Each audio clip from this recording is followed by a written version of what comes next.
You are listening to Alex Nanlohi Podcast, to know the Lord and to make Him known. Sore hari ini tema yang diberikan kepada kita adalah Sacred Companions, ya. Jadi saya pikir ini jadi satu hal yang menarik di tengah-tengah kehidupan kerohanian karena Tuhan menyediakan bagi kita sahabat-sahabat rohani, ya, yang akan berjalan bersama dengan kita. Dan dalam konteks Bapak Ibu sekalian, kita bicara bagaimana kita bisa melihat tanggung jawab di dalam pelayanan, khususnya Bapak Ibu yang terlibat dalam Positive Pals bisa melihat bagian ini sebagai satu anugerah yang Tuhan berikan untuk sama-sama kita lakukan. Bagian firman Tuhan yang mendasari perenungan kita, saya ambil dari 2 Timotius pasal yang ketiga, ayat 10 sampai ayat yang ke-17. Saya sudah menuliskan semua ayatnya di screen, sehingga Bapak Ibu sekalian boleh melihatnya. Ini adalah surat Paulus kepada anak rohaninya Timotius. Saya pikir juga ini persahabatan yang unik Bapak Ibu ya, antara Paulus dan Timotius dengan usia yang paling tidak berpaut sekitar 25 sampai 30 tahun ya. Paulus lebih tua daripada Timotius, dan bagi saya ini persahabatan yang menarik untuk kita juga hayati dalam konteks Sacred Companions. Ayat yang ke-10 mengatakan, "Tetapi engkau telah mengikuti ajaranku, cara hidupku, pendirianku, imanku, kesabaranku, kasihku, dan ketekunanku. Engkau telah ikut menderita penganiayaan dan sengsara, seperti yang telah kuderita di Antioquia dan di Iconium dan di Listra. Semua penganiayaan itu kuderita, dan Tuhan telah melepaskan aku daripadanya. Memang, setiap orang yang mau hidup beribadah dalam Kristus Yesus akan menderita aniaya. Sedangkan orang jahat dan penipu akan bertambah jahat, mereka menyesatkan dan disesatkan. Tetapi hendaklah engkau tetap berpegang pada kebenaran yang telah engkau terima dan engkau yakini, dengan selalu mengingat orang yang telah mengajarkannya kepadamu. Ingatlah juga bahwa dari kecil engkau sudah mengenal kitab suci, yang dapat memberi hikmat kepadamu dan menuntun engkau kepada keselamatan oleh iman kepada Kristus Yesus. Segala tulisan yang diilhamkan Allah memang bermanfaat untuk mengajar, untuk menyatakan kesalahan, untuk memperbaiki kelakuan, dan untuk mendidik orang dalam kebenaran. Dengan demikian, tiap-tiap manusia kepunyaan Allah diperlengkapi untuk setiap perbuatan baik." Nah, saudara yang dikasihi Tuhan, Timotius ditinggalkan Paulus melayani di gereja Efesus, gereja metropolitan di masanya, karena kota Efesus adalah kota metropolitan. Kota yang bisa kita bayangkan dengan percampuran budaya yang begitu tinggi karena terletak di tepi laut atau di tepi pantai. Sebagaimana kita tahu, kota-kota yang dekat dengan pantai biasanya budaya masuk karena perdagangan, semuanya melalui situasi seperti itu. Sehingga kalau Bapak Ibu nanti perhatikan konteks dari bacaan kita, kalau kita membaca di dalam 2 Timotius pasal 3 ayat 1 sampai ayat yang ke-5, kita melihat juga bagaimana Paulus menggambarkan kondisi manusia, secara khusus tentunya orang-orang yang Paulus juga kenal dengan konteks kota Efesus. Saya coba membandingkan dengan kita sekarang.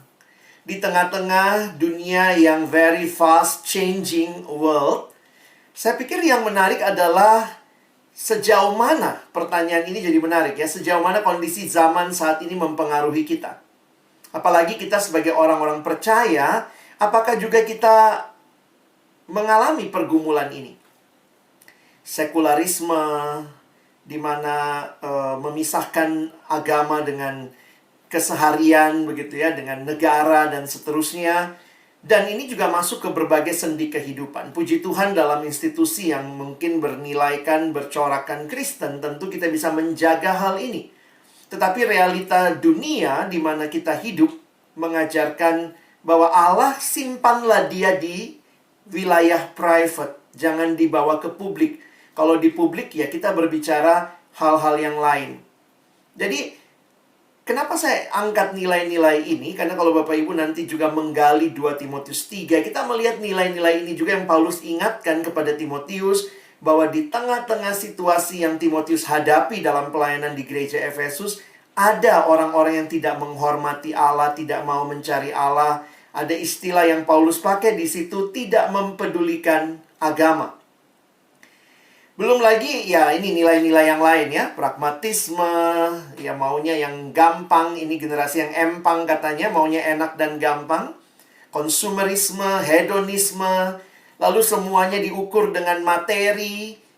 Semuanya diukur dari berapa banyak yang saya punya. Bahkan punya orang pun kita bilang itu punya kita, begitu ya.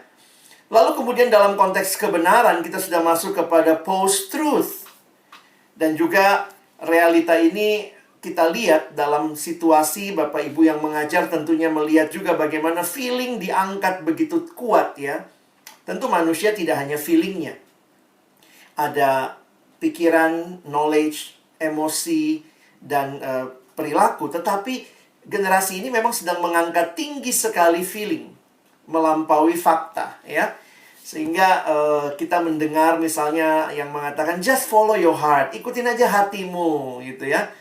Dan saya harus katakan ini situasi dunia dan termasuk berarti situasi di mana anak-anak kita yang datang bersekolah ke tempat Bapak Ibu sekalian, mereka juga ada dalam situasi seperti ini. Bagaimana kita melihat begitu banyaknya worldview, pandangan dunia yang ditawarkan di sekitar kita. Ini ada satu bagan aja ya, yang saya coba lihat.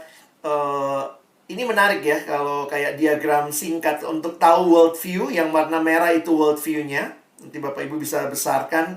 Kalau misalnya kita bilang ada Allah, God exists. Kalau yes, pertanyaan lagi, is it more than one God exists? Kalau bilang yes, berarti politeis.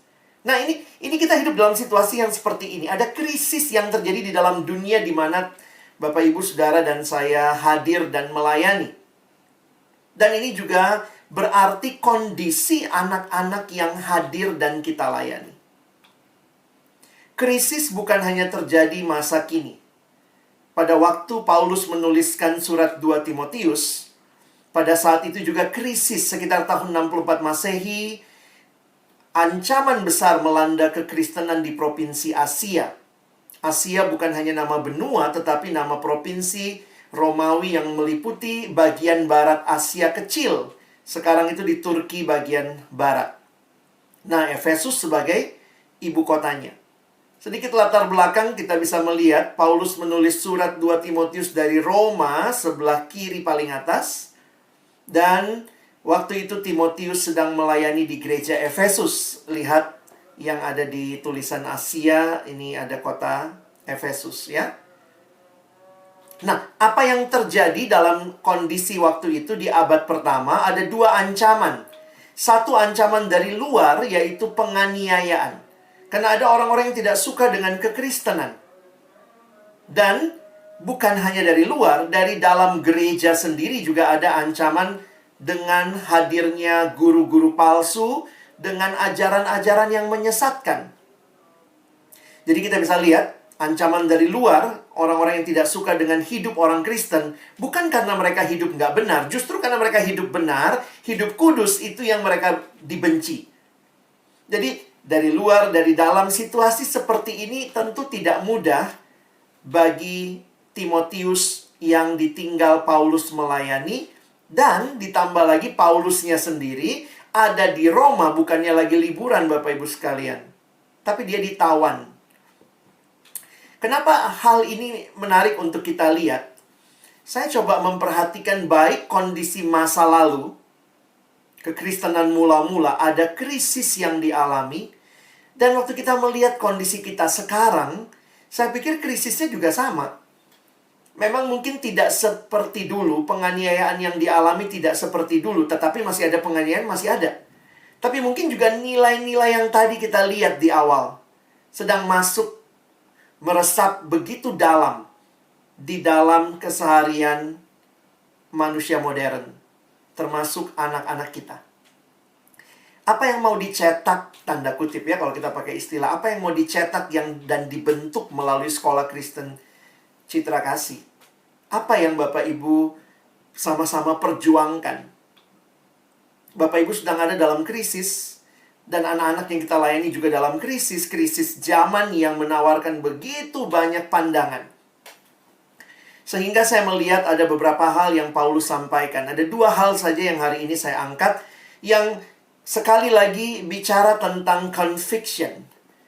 Bapak Ibu, banyak hal kalau kita nggak yakin, ngerjainnya pun pasti nggak benar. Atau bukan nggak benar aja ya, tapi jadi nggak serius gitu ya. Tidak sungguh-sungguh, bahkan tidak lahir dari hati yang menyadari bahwa ini memang penting. Bagi saya di tengah-tengah krisis yang Paulus alami, dan Timotius alami di zamannya, ada dua conviction, ada dua keyakinan yang Paulus bagikan kepada Timotius. Bapak Ibu bisa lihat salah satunya yang ini ya. Paulus mengingatkan, apa yang kau dengar daripadaku di depan banyak saksi, percayakanlah itu kepada orang-orang yang dapat dipercayai, yang juga cakap mengajar orang lain. Bapak Ibu, apa yang dimaksud dengan bagian ini? Saya secara khusus menyimpulkan, sebenarnya bagian pertama di tengah krisis kita sedang membentuk apa ini kepada generasi selanjutnya, maka penting sekali kita memprioritaskan pemuridan. Sebenarnya itulah yang saya pelajari dari pasal 3 ayat 10 dan ayat 11 tadi. Coba Bapak Ibu lihat dulu ayatnya. Ini saya dapat kartunnya, ini kartun 2 Timotius. Memang maaf ya, ini karena kartun Korea. Waktu saya cari-cari dulu untuk retret siswa, dapatnya kartun Korea 2 Timotius. Makanya Paulusnya sipit, Timotiusnya juga sipit, begitu ya. Kontekstual. Perhatikan ayat 10. Paulus mengatakan, tetapi engkau telah mengikuti ajaranku. Ada 7 ku di situ. Ajaranku, cara hidupku, pendirianku, imanku, kesabaranku, kasihku, dan ketekunanku. Bapak Ibu sekalian, Paulus bukan hanya bersama dengan Timotius, bahkan juga telah membagi hidupnya bersama Timotius. Bahkan dia mengatakan di ayat 11, Timotius, engkau telah ikut menderita penganiayaan dan sengsara seperti yang telah kuderita di Antiokhia dan di Ikonium dan di Listra. Semua penganiayaan itu kuderita dan Tuhan telah melepaskan aku daripadanya. Apa nasihat yang Paulus berikan kepada anak rohaninya Timotius di tengah-tengah situasi krisis pada masa itu? Paulus mengingatkan Timotius untuk tidak berhenti jadi murid Kristus. Dan kehidupan iman ini, menarik sekali Paulus tegaskan, tidak cukup hanya dibicarakan, tetapi perlu ditransfer, perlu ada pemahaman, teladan, pengalaman iman, dan interaksi yang utuh. Bagi saya ini pesan yang menarik untuk kita perhatikan. Bapak Ibu, kita tentunya merindukan sebagai institusi yang merindukan membangun anak-anak dengan karakter yang baik di tengah krisis zaman ini. Pertanyaannya, apakah kita hanya mengajarkan pendidikan semata-mata? Saya pikir puji Tuhan ada program di sekolah yang diupayakan, yang dirindukan, di mana pemuridan terjadi dengan istilah yang Bapak Ibu pakai, positive pals.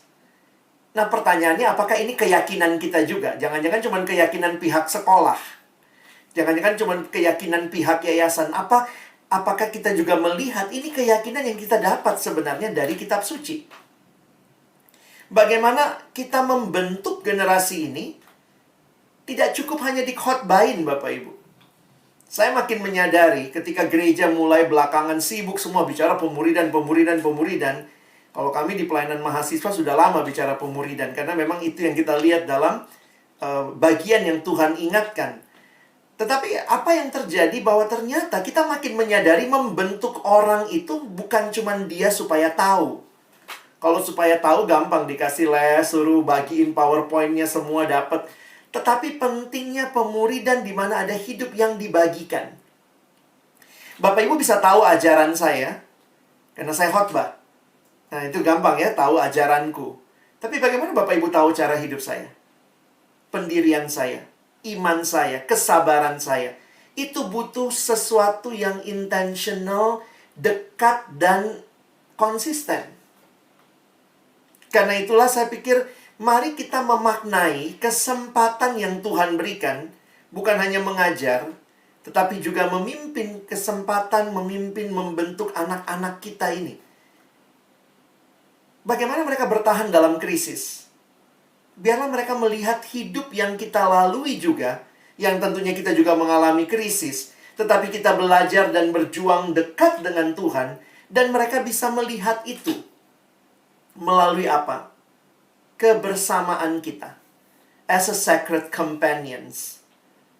Jadi memang ini jadi pesan penting ketika krisis terjadi, jangan lupa apa yang sedang kita bentuk. Krisis tidak meniadakan atau mematikan pembentukan generasi selanjutnya. Bahkan dari dalam penjara, Paulus menyurati Timotius, engkau percayakan lagi kepada orang yang dapat dipercaya. Ketika satu waktu dalam sebuah retret, seorang teolog atau pengkhotbah bernama John Stott di akhir masa tuanya, dia pamit dalam khotbah itu. Sebenarnya waktu itu ada acara besar di pelayanan kami di Korea. Dan dalam khotbah perpisahannya dia mengkhotbahkan 2 Timotius. Dan di akhir 2 Timotius dia bertanya kepada semua yang hadir. Dia bertanya, siapa Paulusmu? Jadi kita sebenarnya kita butuh mentor ke atas ya. Tapi kemudian dia tanya lagi, siapa Timotiusmu? Who is your Timothy? Bapak Ibu jadi guru itu salah satu yang menarik itu Timotiusnya udah datang sendiri gitu ya, ke sekolah gitu ya. Dan ini saya pikir kalau kita mau menggenapkan perintah Tuhan dalam hal memuridkan, saya pikir ini kesempatan yang Tuhan berikan bagi Bapak Ibu. Who is your Timothy? Kepada siapa hidup Bapak Ibu bagikan?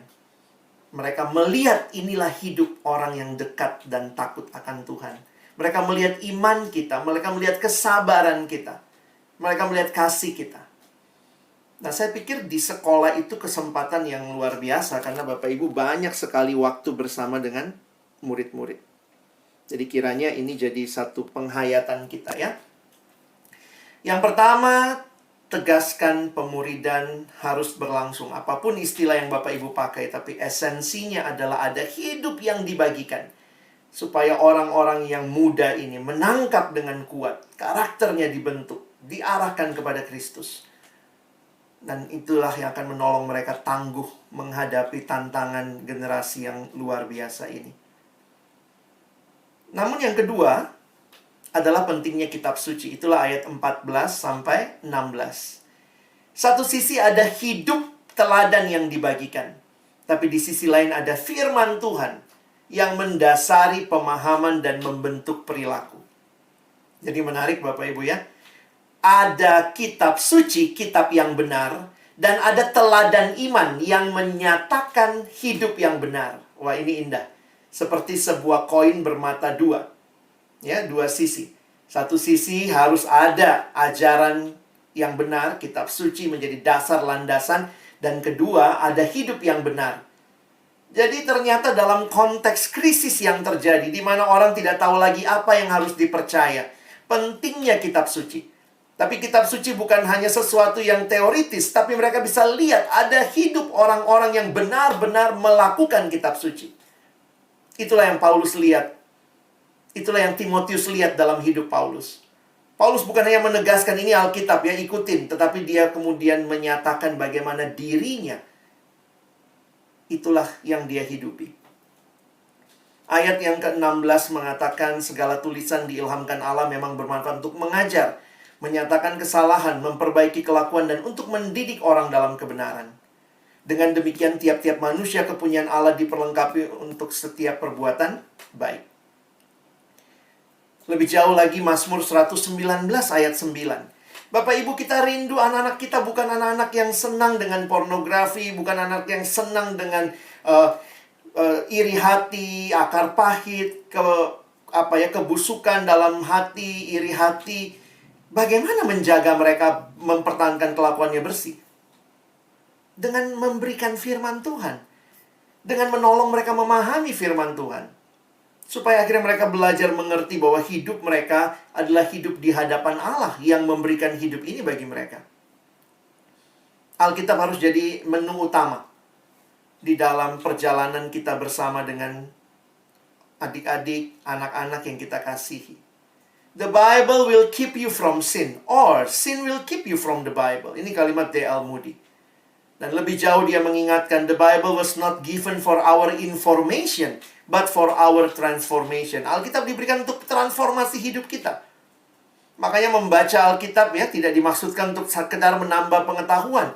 Kita bukan belajar Alkitab untuk kuis. Memang beda ya kalau belajar agama ya belajar Alkitab karena ada ulangannya, ada ujiannya. Tapi kita mau belajar Alkitab untuk hidup. Bagaimana hidup yang sehari-hari harus kita jalani. Sehingga Bapak Ibu, saya rindu dua hal ini yang Bapak Ibu ingat ketika kita bersama-sama menjalani pelayanan kita, kebersamaan kita dengan murid-murid yang Tuhan hadirkan bagi kita di sekolah yang kita cintai ini. Saya tutup dengan satu refleksi sebenarnya dari satu buku yang saya baca. Buku ini adalah Passion Generation. Kalau Bapak Ibu nanti bisa mencari buku ini, melihatnya gitu ya. Saya nggak jualan khusus di sini ya. Tapi buku ini ditulis oleh pastor yang namanya Grant Skeldon. Nah ini dia ya, pastor tapi tatoan Bapak Ibu ya. Dia pastor milenial. Yang menarik dalam tulisannya Grant Skeldon, dia menjadi jembatan sebenarnya antara generasi yang tua dengan generasi yang muda. Dan inilah yang juga dia selalu ingatkan ya, bahwa dia kalau bicara sama yang muda, dia ingatkan ya dalam relasi dengan yang tua. Demikian juga yang tua belajar memahami yang muda ya. Kami sudah terjemahkan buku ini dan ada juga dalam bentuk PDF-nya begitu ya. Bisa cari di Google Play Store. Judul Indonesianya adalah Generasi Penuh Hasrat. Saya pikir baik sekali dibaca oleh pendidik ya, orang-orang yang bergerak dalam bidang pelayanan maupun juga buat orang tua ya. Dan apa yang menarik bagi saya, banyak hal yang menarik dalam buku ini, tapi yang saya garis bawahi adalah ini. Dia memberikan bagi saya pemahaman yang lebih utuh tentang pemuridan. Di bagian awal bukunya, menariknya begini Bapak Ibu ya. Tiba-tiba ada gambar ilustrasi, kartun atau ya seperti ini ya, karikatur dari orang-orang ini. Dan menarik, dia mengatakan bahwa orang-orang inilah yang Tuhan hadirkan memuridkan dia. Kaget juga apa dia ketemu sama Charles Spurgeon, dia ketemu sama Martin Luther. Ya tentu dia memuridkan, atau Charles Spurgeon, Martin Luther memuridkan dia melalui tulisan-tulisannya. Memang yang berjasa buat dia adalah yang kiri atas ini, Kevin Batista. Inilah orang yang memuridkan dia. Dan bagi dia, Kevin telah membuka hidupnya dan membawa Grant Skeldon masuk melihat hidup Kevin. Jadi banyak kesaksian yang dia tuliskan bagaimana Kevin ini Tuhan pakai. Jadi dia kemudian mengajak melihat ya, makanya ada diagram yang dia buat begini. Ya, Bapak Ibu bisa coba hayati sebentar ya. Dia mengatakan bedanya discipleship sama mentorship. Dia mengatakan mentorship itu bicara come and meet with me. Ya memang benar juga ya, kadang-kadang kalau kita melakukan kelompok kecil atau kelompok KTB atau Positive Pals, tanpa sadar datang, ketemu, bahas bahan, nanti kemudian pulang lakukan gitu ya. Itu bisa jadi hanya come and meet with me. Dan banyak, ini dia karena bicara dalam konteks gereja, banyak church events itu come and listen to me. Tetapi waktu Yesus menawarkan discipleship, He says, come and follow me. Jadi tentu kita nggak buang church events, kita nggak buang mentorship. It's part of the curriculum, it's part of big membangun karakter. Tetapi kita butuh discipleship. Discipleship secara sederhana saya ingatkan adalah ini. We journey together. Bagaimana Paulus berjalan bersama dengan Timotius. Paulus mengingatkan Timotius bahwa engkau telah ikutin aku. Aku pun belum sampai Timotius, aku juga masih terus berjalan. Sehingga di sini lebih daripada sekadar pertemuan mingguan yang rutin, tetapi ada kehidupan yang dibagikan. Dan ini yang kita lihat adalah ya kebersamaan itu. Nah, tentu kebersamaan ini kan nggak ada kita yang tinggal sama murid-murid kita ya, kecuali itu anak kita sendiri. Tetapi paling tidak, waktu yang ada di sekolah itu lebih banyak dibanding anak itu mungkin sama orang tuanya kalau kita bicara sekolah. Sekarang dalam online ini pun tentu ya waktu belajar online, guru kasih tugas, hubungan itu ada. Sehingga bagi saya, kiranya doa saya positive pals yang Bapak Ibu Saudara jadi tanggung jawab, mungkin juga harus dilaporkan. Biarlah ini menjadi satu hal yang kita sama-sama doakan, kita rindukan, dan kita juga menjadikan ini sebagai kesempatan untuk membangun generasi yang Tuhan berikan bagi kita. Buku yang ditulis oleh David Banner, dari situlah tema kita ya, ditulisnya Sacred Companion. Sebenarnya menarik, dia mengatakan, spiritual friends help us most when they make clear that their job is to point the way, not to lead the way, and the way to which they should point is Jesus. Jadi, Bapak Ibu sekalian, mari kita bawa anak-anak kita mengenal siapa Yesus. Itulah yang akan menolong mereka bertahan dalam dunia yang sulit ini. Ketika kita merindukan bahwa bukan hanya pelajaran yang mereka kuasai, tapi benar-benar hidup dekat dengan Tuhan, karakter itu. Bagaimana membentuknya? Saya bersyukur Tuhan berikan kesempatan Bapak Ibu terlibat dalam sebuah desain ya, project atau program yang didesain untuk terjadinya Sacred Companions ini. Seperti Paulus mengatakan, jadilah pengikutku, sama seperti aku jadi pengikut Kristus. Paulus belum berkata, aku sudah tamat jadi pengikut. No. You must follow my example as I follow the example of Christ. Ini sebuah perjalanan bersama, dan kiranya kita menikmati bagaimana ketika itu, bukan hanya Tuhan membentuk anak-anak kita ya. Dalam banyak hal saya bersyukur karena ketika saya memimpin kelompok kecil, memimpin KTB, saya rasanya membentuk hidup orang. Tetapi at the same time, waktu saya membagi hidup saya, Tuhan pun sedang membentuk saya melalui mereka. Tuhan aja bilang gitu ya, belajar dari anak kecil ini. Bukan cuma anak kecil, semut aja disuruh belajar dari semut ya. Sehingga justru dalam situasi dunia seperti ini, Tuhan juga sedang menumbuhkan Bapak, Ibu, dan saya. Krisis itu bukan cuma miliknya orang muda, sekarang mereka generasi yang sulit begitu ya.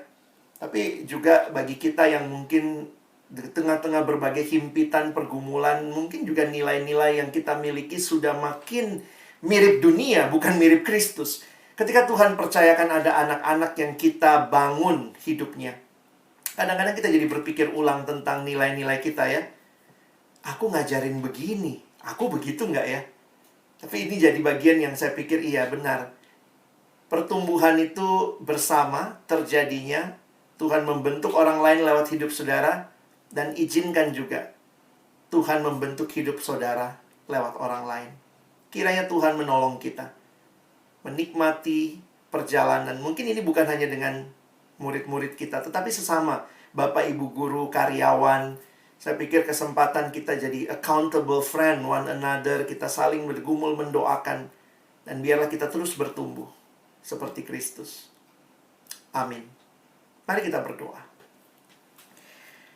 Bapa Surgawi, terima kasih buat firman-Mu yang menyegarkan kami, membingkai ulang apa yang mungkin bagi kami hanya tugas dan kewajiban. Tetapi di dalamnya ada kerinduan Allah bagi generasi ini. Tuhan mau membangun generasi yang bukan kalah dengan dunia, bukan ikut dunia, tapi generasi yang menantang dunia dan hidup bagi Allah. Dan kami diberi kesempatan membentuk generasi ini. Terima kasih Tuhan, kami mohon tolong kami. Karena saat yang sama, ternyata juga kami sadari Tuhan sedang terus membentuk kami. Kami belum ada yang selesai dibentuk. Kami sedang berjalan bersama untuk semakin hari semakin serupa dengan Kristus. Terima kasih buat firman-Mu. Tolong kami bukan cuma jadi pendengar firman. Mampukan kami jadi pelaku-pelaku firman-Mu. Dalam nama Yesus kami berdoa. Amin.